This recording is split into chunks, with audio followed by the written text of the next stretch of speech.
जय Hind and welcome to total beings. Water resources continue करेंगे अपन। इससे पिछले वाले सेशन में अपन ने वाटर स्कैरसिटी के बारे में पढ़ा था, lack of fresh water resources, reasons of water scarcity क्या हैं and why do we need to conserve and manage our water resources. आज इसी चैप्टर का कंटिन्यूएशन, अगला topic multipurpose projects. Multipurpose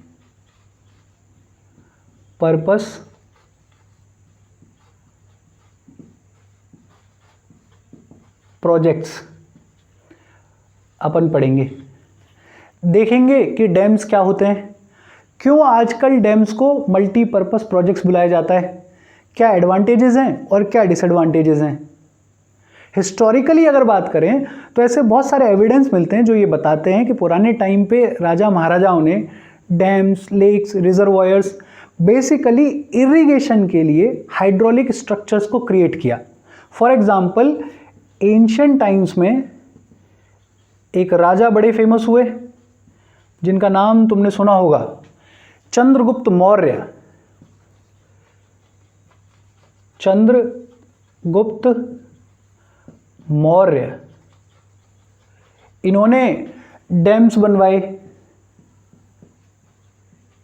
lakes, irrigation systems. Irrigation systems के evidence और बहुत सारी जगह पे मिलते हैं, जैसे आंध्र प्रदेश में एक जगह है नागार्जुन कोंडा। नागार्जुन कोंडा आंध्र प्रदेश। उड़ीसा में एक जगह है कलिंग, कलिंग अशोका वाला, उड़ीसा। इसके अलावा महाराष्ट्र में कोल्हापुर नाम की जगह है। इन सब जगहों पे इरिगेशन सिस्टम के एविडेंसेस मिलते हैं। इसके अलावा 11वीं सेंचुरी में एक बड़ी फेमस लेक बनाई गई, भोपाल लेक। भोपाल लेक उस टाइम की one of the largest artificial lake थी। Artificial lake. इसके अलावा 14वीं सेंचुरी में एक मुस्लिम रूलर हुए इल्तुतमिश, और इल्तुतमिश ने दिल्ली में एक जगह हौजकास, हौजकास दिल्ली, यहां इन्होंने टैंक्स बनवाए। सीरी फोर्ट है, सीरी नाम का एक किला है, उसमें वाटर सप्लाई के लिए टैंक्स बनवाए। ये एंशिएंट टाइम्स की कहानी है। इसके बाद अपन मूव किए प्रॉपर डैम्स की तरफ। सबसे पहले तो डैम्स होते क्या हैं। Dam is basically a barrier which obstructs, redirects or retards the flow of water and thereby creating a reservoir.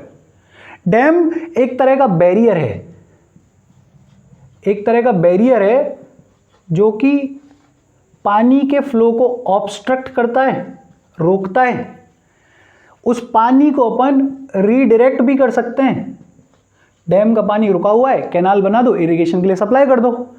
Retard, speed को कम करता है and thereby creating a reservoir. Dam से रिलेटेड एक टर्म है स्पिलवे। स्पिलवे या फिर where. देखा होगा आपने डैम, मूवी में तो देखा ही होगा। एक ओपनिंग होती है जिसमें से पानी बहता रहता है, उस ओपनिंग को कहते हैं स्पिलवे। तो ओपनिंग थ्रू विच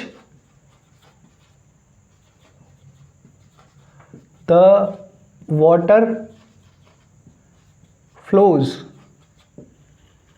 डैम्स के क्लासिफिकेशन की अगर बात करें तो एक तो डैम्स को क्लासिफाई किया जाता है स्ट्रक्चर के बेस पे, और स्ट्रक्चर के बेस पे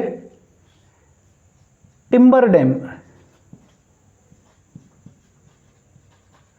लकड़ी से जो डैम्स बने हुए हैं, टिम्बर डैम। दूसरा embankment dam. Embankment dam soil और रॉक से बने हुए होते हैं। और तीसरा मैसनरी डैम्स,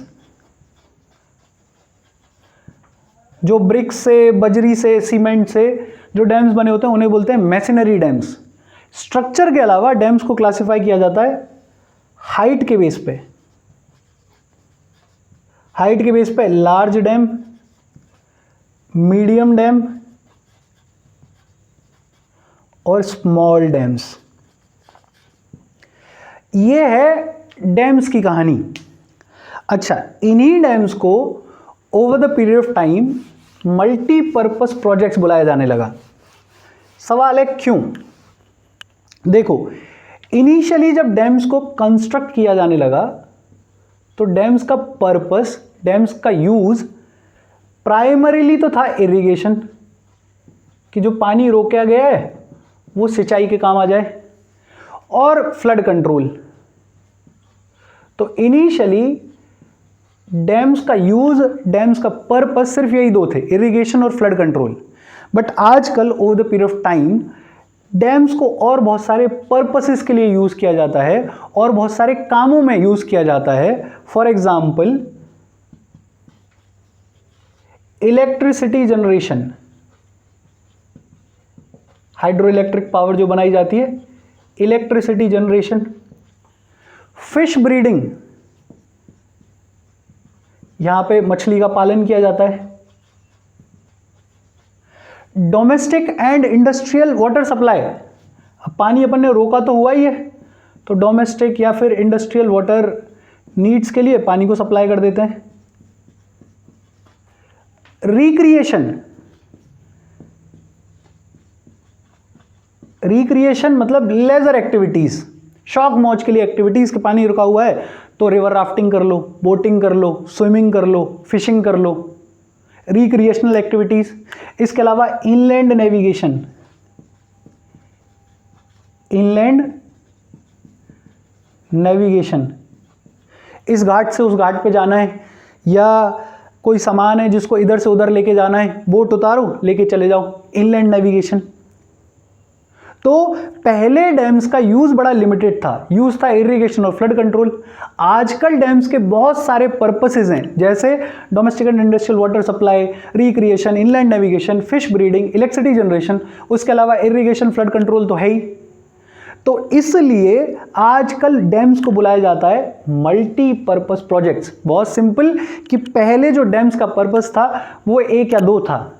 आजकल क्योंकि डैम्स बहुत सारे पर्पसेस के लिए यूज किए जाते हैं, इसलिए डैम्स को बोला जाता है multipurpose projects. For example, Hirakud dam, Orissa में Hirakud project, Bhakra Nangal dam, Bhakra Nangal project, ये सारे प्रोजेक्ट्स कौन से? Multipurpose projects.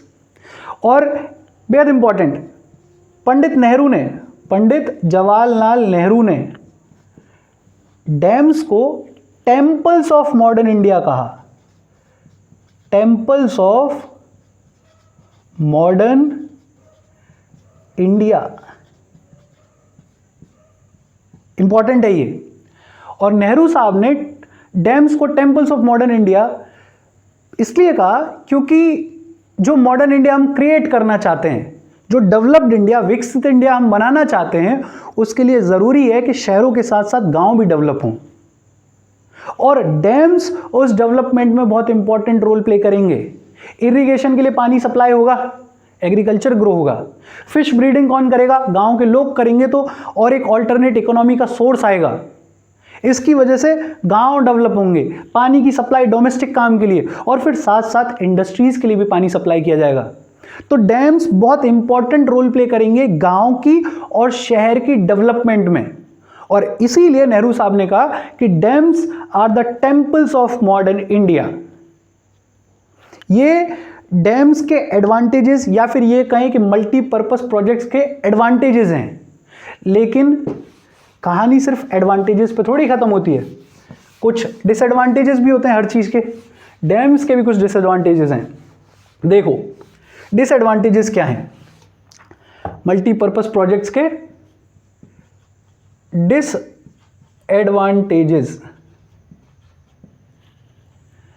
डिसएडवांटेजेस में पहला तो large scale displacement of local people. Dams जब बनाए जाते हैं तो आसपास के बहुत सारे गांव, आसपास की बहुत सारी ज़मीन को खाली करवाया जाता है। अब जब ज़मीन को खाली करवाएंगे तो वहाँ के लोकल पीपल को वहाँ से निकाला जाएगा। Large scale displacement of local people, इसकी वजह से समस्या होगी। उसके अलावा आसपास की बहुत सारी लैंड को क्लियर आउट किया जाता है, जिसकी वजह से वहां का नेचुरल वेजिटेशन, वहां की सॉइल खराब हो जाती है। It destroys the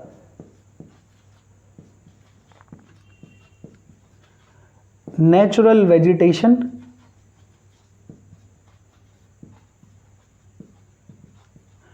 end soil. इसके अलावा it harms the aquatic life as well, harms the aquatic life. अब जब डैम नहीं था तो जो भी एक्वेटिक लाइफ थी वो नेचुरली रिवर में फ्लो कर रहे थे, जी रहे थे। अब सडनली तुमने एक दीवार बना दी, अब उनका जो माइग्रेशन रूट है वो खराब हो गया, उसकी वजह से एक्वेटिक लाइफ हार्म होगी। इसके अलावा it changes the cropping pattern, changes the cropping pattern. Punjab इसका क्लासिक एग्जाम्पल है। कल तक डैम नहीं था, जहां पानी की फैसिलिटीज नहीं थी, वहां पे नेचुरली जो क्रॉप ग्रो हो रही थी उसको फार्मर्स ग्रो कर रहे थे। अब सडनली एक डैम बना दिया, उससे कैनाल्स निकाले जा रहे हैं, इरिगेशन की फैसिलिटी मिली, तो लोग क्या करेंगे, कमर्शियल क्रॉप्स को उगाना शुरू करेंगे। भले ही वो कमर्शियल क्रॉप्स वहाँ पे नेचुरली ग्रो नहीं होती हैं, लेकिन ज़बरदस्ती उगाएंगे क्योंकि प्रॉफिट है। उसकी वजह से लैंड डिग्रेडेशन होगा, सॉइल की क्वालिटी घटेगी। पंजाब में ये हुआ है, पंजाब में सैलिनाइजेशन ऑफ सॉइल इसका रिजल्ट है, सैलिनाइजेशन ऑफ सॉइल। इसके अलावा इन जनरल लैंड डिग्रेडेशन होगा। और एक बहुत इंपॉर्टेंट चीज, it increases the social gap, कि जो अमीर आदमी है वो और ज़्यादा अमीर हो जाएगा, जो गरीब है वो और ज़्यादा गरीब हो जाएगा। फॉर एग्जाम्पल, इरिगेशन की फैसिलिटीज़ मिलेंगी तो जो आदमी जिसके पास ज़मीन है वो तो कमर्शियल क्रॉप्स उगाएगा और खूब पैसे कमाएगा, लेकिन जो लैंडलेस आदमी है वो और ज़्यादा गरीब होता जाएगा। जिसके पास ज़मीन है वो और ज़्यादा पैसे वाला होगा, जिनको यहाँ से डिस्प्लेस किया गया है उनके ऊपर संकट रहेगा। तो चेंजेस द क्रॉपिंग पैटर्न। इसके अलावा एक बेहद इंपॉर्टेंट चीज़, रिवर जब नेचुरली फ्लो करती है तो वो अपने सेडिमेंट को, जो भी मिट्टी है, कंकड़ है, पत्थर हैं, पेबल्स हैं, उनको नेचुरली जहाँ भी डिपॉजिट कर सकती है वहाँ डिपॉजिट करती है। अब सडनली आपने एक दीवार खड़ी कर दी, नेचुरल फ्लो को ऑब्स्ट्रक्ट कर दिया, उसकी वजह से क्या होता है, पुअर एंड एक्सेसिव सेडिमेंटेशन। और इसका सबसे बड़ा कॉन्सिक्वेंस कि डैम्स जिनको नेचुरली बनाया गया था फ्लड्स को कंट्रोल करने के लिए, इस एक्सेसिव सेडिमेंटेशन की वजह से बड़े डैम्स फ्लड कंट्रोल में फेल हो जाते हैं। इनफैक्ट एक्सेसिव सेडिमेंटेशन की वजह से डैम्स फ्लड्स को ट्रिगर करते हैं और ज़्यादा फ्लड्स आते हैं। होता क्या है, ये कोई डैम है, नेचुरली इसकी कैपेसिटी थी यहाँ तक पानी को होल्ड करने की। अब over the period of time क्या हुआ कि यहाँ पूरा सेडिमेंट डिपॉजिट हो गया, ये नीचे नीचे पूरा। डैम की वाटर होल्डिंग कैपेसिटी तो उतनी है, इतना सेडिमेंट डिपॉजिट हो गया, तो अब जो पानी है वो ओवरफ्लो करेगा, ओवरफ्लो करेगा तो बाढ़ आएगी। तो एक्सेसिव सेडिमेंटेशन की वजह से जो डैम्स क्रिएट किए गए थे फ्लड कंट्रोल के लिए, वही आजकल फ्लड्स का कारण बन रहे हैं। उसके अलावा एक बेहद इंपॉर्टेंट चीज, इंटर स्टेट डिस्प्यूट बड़ा कॉमन है ये डैम्स के केस में। फॉर एग्जाम्पल, कोई एक स्टेट है, किसी नदी पे डैम बना रही है, तो अगली वाली लड़ेगी कि तुमने तो डैम बना दिया, मेरे यहां तो पानी की जो सप्लाई है वो कम हो गई, कॉन्फ्लिक्ट होंगे। कृष्णा गोदावरी डिस्प्यूट इसका एक एग्जाम्पल है। कर्नाटका और आंध्र प्रदेश की गवर्नमेंट लड़ती रहती हैं, और ऑलमोस्ट हर मल्टीपर्पज़ प्रोजेक्ट पे ये इंटरस्टेट डिस्प्यूट्स होते ही हैं, इंटरस्टेट वाटर डिस्प्यूट्स, ये लड़ाई चलती है। इसके अलावा water borne diseases, water borne diseases, घर के कूलर में पानी इकट्ठा हो जाए तो बीमारियां हो जाती हैं, तो यहां तो पूरे डैम में आपने पानी को रोका हुआ है, तो वाटर बॉर्न डिसीजेस। अर्थक्वेक्स, अब क्योंकि पानी को इकट्ठा कर रहे हैं तो वजन बढ़ेगा, उसकी वजह से प्लेट्स में डिस्प्लेसमेंट होगा तो अर्थक्वेक्स आएंगे। इसके अलावा एक चीज और, पॉल्यूशन बहुत आम तौर पे देखने को मिलता है डैम्स के आसपास। ये सारे डिसएडवांटेजेस हैं, और ऐसा नहीं है कि जब मल्टीपर्पज़ प्रोजेक्ट्स बनाए जाते हैं तो बड़े आराम से बन जाते हैं, इसके अगेंस्ट में लोग विरोध भी करते हैं। जैसे एक डैम है सरदार सरोवर डैम, सुना होगा, नर्मदा रिवर पे गुजरात में। इस सरदार सरोवर डैम को जब बनाया जा रहा था तो इसके अगेंस्ट में नर्मदा बचाओ आंदोलन चलाया गया। नर्मदा बचाओ आंदोलन, इस आंदोलन का प्राइमरी कंसर्न ये था कि ये जो लार्ज स्केल डिस्प्लेसमेंट हो रहा है, लोगों को निकाला जा रहा है अपने गांव से, वो गलत है, एनवायरनमेंट को नुकसान होगा, तो इन्होंने प्रोटेस्ट किए। हालांकि अब तो सरदार सरोवर डैम का उद्घाटन कर दिया मोदी जी ने, और तो चालू है ये, बट हाँ, जब भी मल्टीपर्पज़ प्रोजेक्ट्स बनाए जाते हैं तो ऐसे प्रोटेस्ट भी होते हैं। ये सिनेरियो है पूरा मल्टीपर्पज़ प्रोजेक्ट्स का। इसके बाद एक टॉपिक है रेन वाटर हार्वेस्टिंग, वो अपन अगले सेशन में पढ़ेंगे। यहाँ तक और इसमें कोई डाउट हो प्लीज़ कमेंट। बाकी बस अपना ध्यान रखो, माता पिता का ध्यान रखो। Thank you very much.